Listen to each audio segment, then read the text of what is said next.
Good morning friends, welcome to our study channel move on study. तो friends, आज मैं आप लोग के सामने झारखंड एकेडमी काउंसिल के द्वारा क्लास 9 का जो फ्रेंड्स मॉडल प्रश्न पत्र अपलोड किया गया है, मैं उसका आंसर के साथ साथ कुछ डिस्कशन देने वाला हूं। तो आप लोग हमारे साथ बने रहिए, आप लोग के लिए काफ़ी फ्रूटफुल होने वाला है। तो चलिए मैं स्टार्ट करता हूँ फर्स्ट नंबर क्वेश्चन के साथ। एक वस्तु आर त्रिज्या में वृत्ताकार पथ में घूम रही है, तो आधे वृत्त के बाद उसका विस्थापन क्या होगा। फ्रेंड्स, इसमें आप लोग का डिस्प्लेसमेंट पूछ रहा है, नहीं विस्थापन पूछ रहा। सबसे पहले आप लोग को जानना पड़ेगा विस्थापन क्या होता है। आप लोग जानते होंगे डिस्प्लेसमेंट जो होता है शॉर्टेज डिस्टेंस होता है, क्लियर है। तो चलिए मैं आप लोग को बताता हूँ। सबसे पहले क्वेश्चन देखिए, आप लोग एक वृत्ताकार पथ पे घूम रही है, एक वृत्ताकार पथ है, लेकिन फ्रेंड्स ये इसमें डायरेक्टली क्वेश्चन में मेंशन कर रही है आधे वृत्त है। तो देखिए सबसे पहले आधे वृत्त कर दिया हुआ है, ठीक है। यानी कि मैं देखिए सबसे पहले आप लोग के सामने एक आधे वृत्त खींचता हूँ। मान लीजिए फ्रेंड्स ये आधे वृत्त है, ये क्लियर है। अब देखिए ये आधे वृत्त है, अब इसका हम लोग का डिस्प्लेसमेंट निकालना है।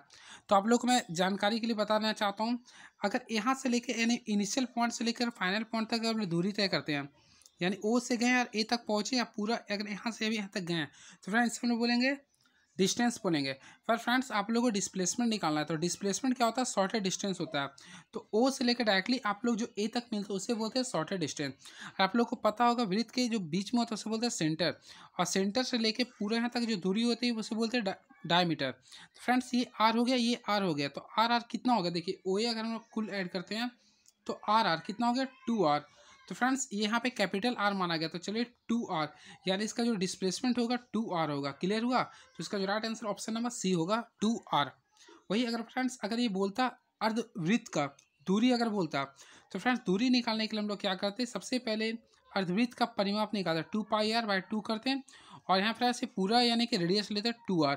अब ये हो जाता है आपका दूरी, लेकिन हम लोग को विस्थापन निकालना था, तो विस्थापन क्या होगा 2r, या फिर ये फिर 2r लिख सकते हैं, क्लियर है।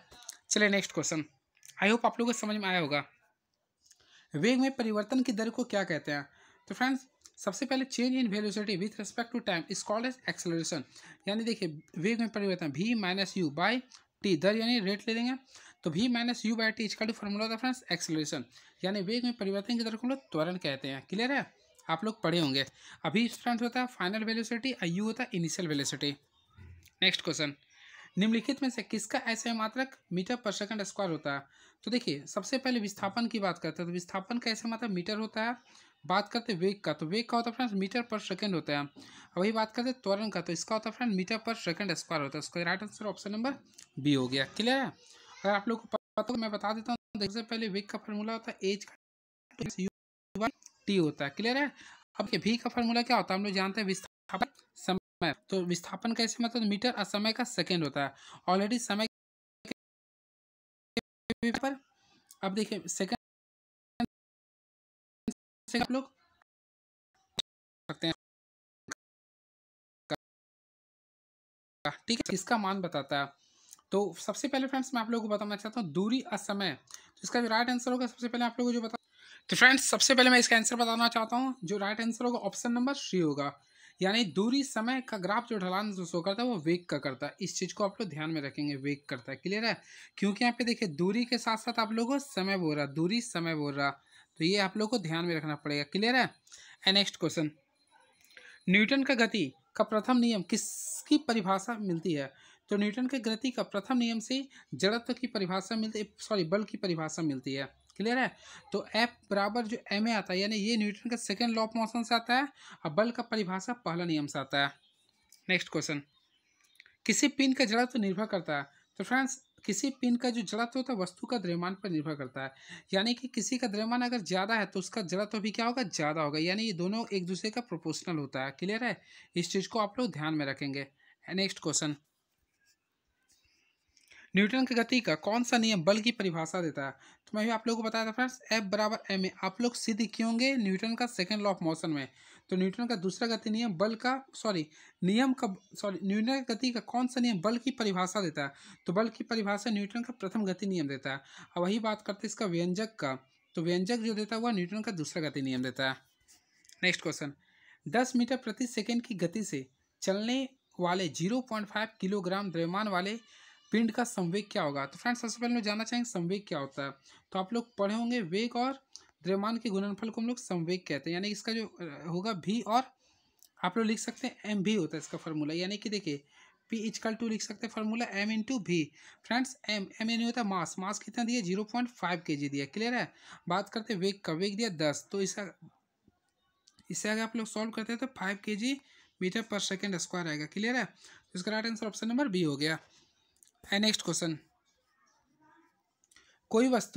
जब कोई वस्तु विराम में चलती है तो अचानक उस पर खड़ी यात्री बस के पीछे की ओर झुक जाती है, किस नियम का उदाहरण है। तो फ्रेंड्स ये न्यूटन का प्रथम गति नियम का उदाहरण है ये। नेक्स्ट क्वेश्चन, कार्य का एसआई इकाई क्या है। तो सबसे पहले हम जानना चाहेंगे कार्य का फॉर्मूला क्या होता है। डब्ल्यू इक्वल टू होता है फ्रेंड्स एफ एस होता है, क्लियर है। यानी फोर्स एंड डिस्प्लेसमेंट होता है। फोर्स का ऐसे मतलब क्या होता है न्यूटन होता है, और डिस्प्लेसमेंट का क्या होता है मीटर। तो न्यूटन मीटर होना चाहिए इसका आंसर, लेकिन नहीं है। तो मैं आप लोगों को बताना चाहता हूँ न्यूटन मीटर को हम लोग बोलते हैं जूल। क्या बोलते हैं फ्रेंड्स, जूल। तो इसका right answer option number C हो गया, joule. And very next question, चंद्रमा पर किसी वस्तु का द्रव्यमान 40 kg है तो पृथ्वी पर इसका भार कितना होगा। तो मैं आप लोगों को बताना चाहता हूँ पृथ्वी पे किसी वस्तु का भार निकालने के लिए W equal to M G formula use करते हैं, ठीक है। बात करें एम का, तो मास फ्रेंड्स 10 kg दिया है, और 9 जी का वैल्यू जो होता है वह 9.8 होता है, क्लियर है। अगर इसे आप लोग सॉल्यूशन करते हैं तो 392, और भार कैसे मात्र होता है न्यूटन, आंसर हो जाएगा, यानी option number B. Very next question, जब कोई पिंड कंपन करता है तो वह आसपास की हवा को संपीड़ित करता है, एक उच्च घनत्व क्षेत्र बनाता है, जिसे कहते हैं। तो फ्रेंड्स संपीड़ित जब भी करेगा तो वह संपीड़न को कहलाता है, क्लियर है। मैं आप लोग एक्स्ट्रा जानकारी बता देना चाहता हूँ, सबसे ज़्यादा संपीड़न होता है वह गैस का होता है, सबसे कम होता है ठोस का। नेक्स्ट क्वेश्चन, वह घटना जहाँ उत्पन्न ध्वनि परिवर्तन के कारण पुनः सुनाई देता है उसे क्या कहते हैं।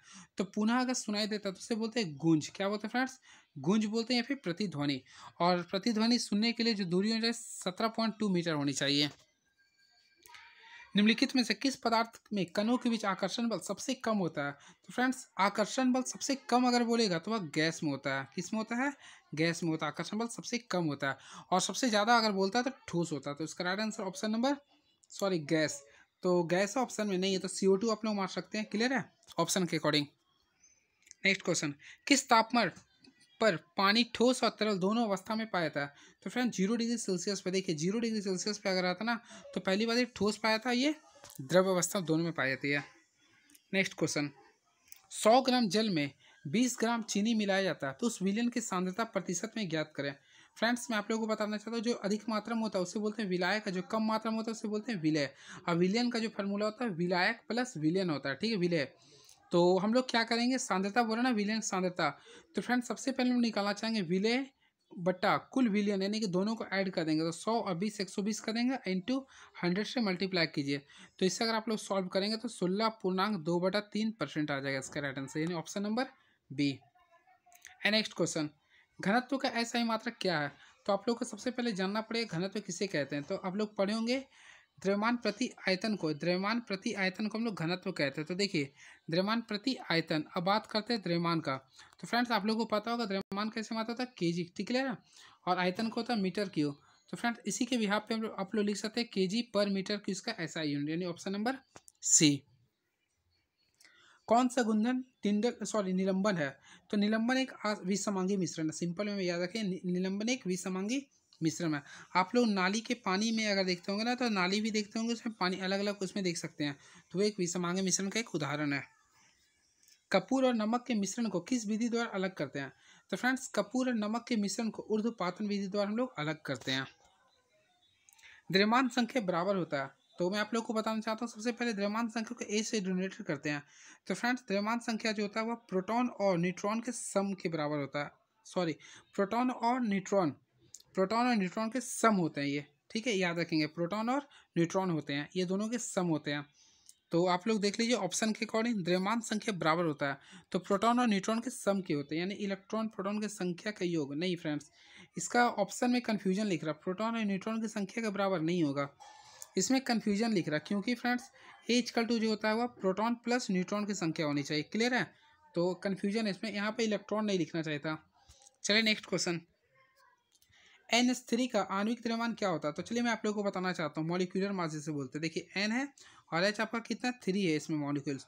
तो नाइट्रोजन का 1 होता है फ्रेंड्स, इसका मॉलिक्यूलर मास होता है 14, तो देखिए 14 हो गया। और हाइड्रोजन का एटोमिसिटी 3 है, इसका होता है 1, तो ऐड कर दीजिए, यानी 14 3 कितना होता है 17 U, यूनिफाइड बोलते हैं। तो इसका राइट आंसर होगा 17 U, U4 यूनिफाइड होता है। And very next question is now, स्थिर अनुपात का नियम या निश्चित अनुपात का नियम क्या है? तो फ्रेंड्स ये बोलता है रासायनिक पदार्थ में तत्व हमेशा द्रव्यमान के अनुसार निश्चित अनुपात में मौजूद रहता है।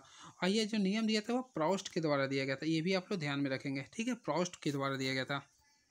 नेक्स्ट क्वेश्चन, 36 ग्राम जल का सही प्रतिनिधित्व करता है? तो देखिए सबसे पहले जल का सूत्र हम लोग जानते हैं क्या होता है, H2O। तो इसका मॉलिक्यूलर मास अगर निकालिए तो देखिए 2 गुना 1 आप प्लस इसका इतना 16 गुना 1 करते हैं तो फ्रेंड्स आएगा 18। तो चलिए मैं आप लोग को बताना चाहता हूँ इसका मॉलिक्यूलर, सबसे पहले मोल का फार्मूला होता है N होता है ये M/M। तो फ्रेंड्स ये जो होता है ये जो होता है माप जो दिया था यानी 36 ग्राम दिया हुआ है और हम लोग इसका मॉलिक्यूलर मास कितना निकला 18, डिवाइड कीजिए कितना आ गया 2 मोल। तो इसका राइट आंसर हो गया 2 मोल जल। नेक्स्ट क्वेश्चन, न्यूट्रॉन पर आवेश होता है? तो फ्रेंड्स न्यूट्रॉन एक आवेशहीन होता है यानी कि जीरो हो गया, क्लियर है। बात करते हैं इलेक्ट्रॉन का, तो इलेक्ट्रॉन का माइनस होता है। बात करते हैं प्रोटॉन का तो पॉजिटिव होता है। और न्यूट्रॉन फ्रेंड्स यानी ये आवेशहीन होता है यानी zero. Very next question is now, देखिए अल्फा कण क्या है? तो फ्रेंड्स मैं आप लोगों को बताना चाहता हूँ अल्फा कण जो होता है वह धनावेशित हीलियम के एक परमाणु होता है, धनावेशित हीलियम के परमाणु होता है, क्लियर है।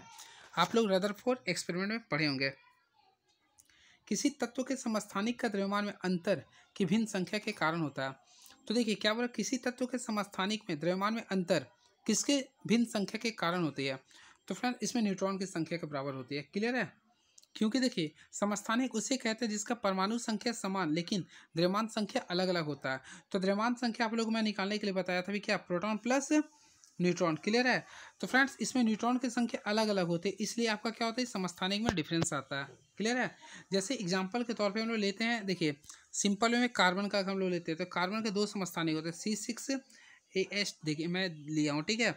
तो देखिए सबसे पहले आप लोग ध्यान से देखेंगे दोनों का परमाणु संख्या जो कितना है 6 है यानी कि दोनों का परमाणु संख्या इक्वल है। लेकिन द्रव्यमान में अगर आप लोग देखेंगे तो ये अलग अलग है।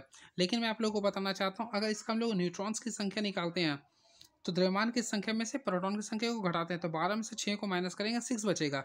और देखिए यहाँ पे 14 में से 6 को घटाएंगे 8 करेंगे, देखिए ये दोनों डिफर है ना, तो ये न्यूट्रॉन की संख्या के डिफर होने की वजह से होगा। इसका right answer option number A होगा, क्लियर है। And very next question is now, कोशिका भित्ति बनी होती है? तो काफ़ी इजीएस्ट क्वेश्चन था। तो कोशिका भित्ति सेलुलोज की बनी होती है, क्लियर है, याद रखेंगे आप लोग, कोशिका भित्ति सेलुलोज की बनी होती है। नेक्स्ट क्वेश्चन, किस कोशिकांग को अपना डीएनए और राइबोसोम होता है? किस कोशिकांग में? तो इसका राइट आंसर फ्रेंड्स प्लास्टिड होता है। तो प्लास्टिड के साथ साथ याद रखेंगे माइटोकॉन्ड्रिया का भी होता है, डीएनए और राइबोसोम अपना होता है, ये भी आप लोग ध्यान में रख सकते हैं, क्लियर है, ये याद रखेंगे, काफ़ी अच्छा क्वेश्चन था ये। एंड वेरी नेक्स्ट क्वेश्चन, किसी कोशिका में 16 क्रोमोसोम है, उस कोशिका में अर्धसूत्री विभाजन के फलस्वरूप बने संतति में कोशिका कितने क्रोमोसोम होंगे? तो फ्रेंड अर्धसूत्री विभाजन अगर बोलेगा ना तो 16 को आप लोग हाफ कर देंगे तो कितना होता है 8 होता है। तो इसका right answer option number A हो गया।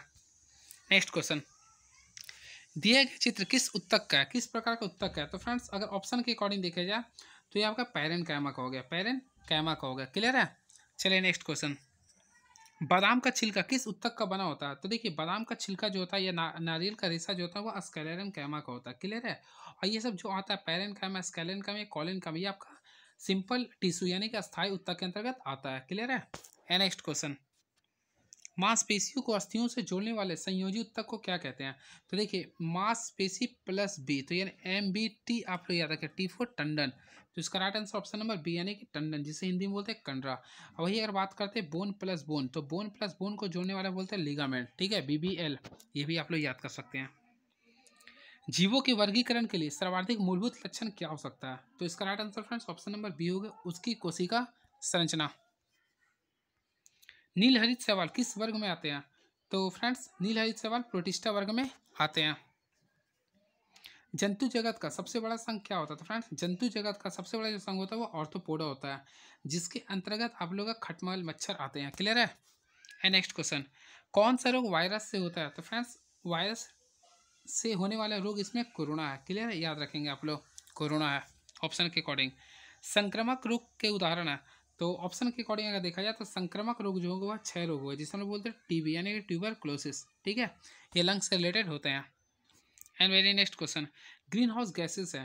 तो फ्रेंड्स ऑप्शन के अकॉर्डिंग देखा जाए तो CO2 एक ग्रीन हाउस गैसेस, इसके अतिरिक्त आपका मीथेन भी होता है, नाइट्रस ऑक्साइड भी होता है, ठीक है।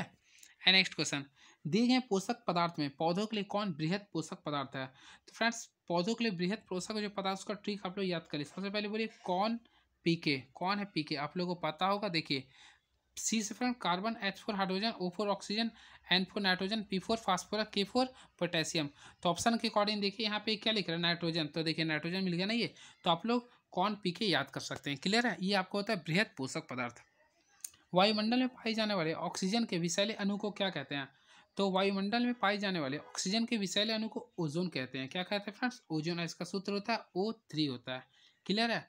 तो चलिए, ये था आप लोग का 40 क्वेश्चन MCQ का। तो चलिए, thank you so much. Please subscribe my YouTube channel move on study and all the best. Thank you so much.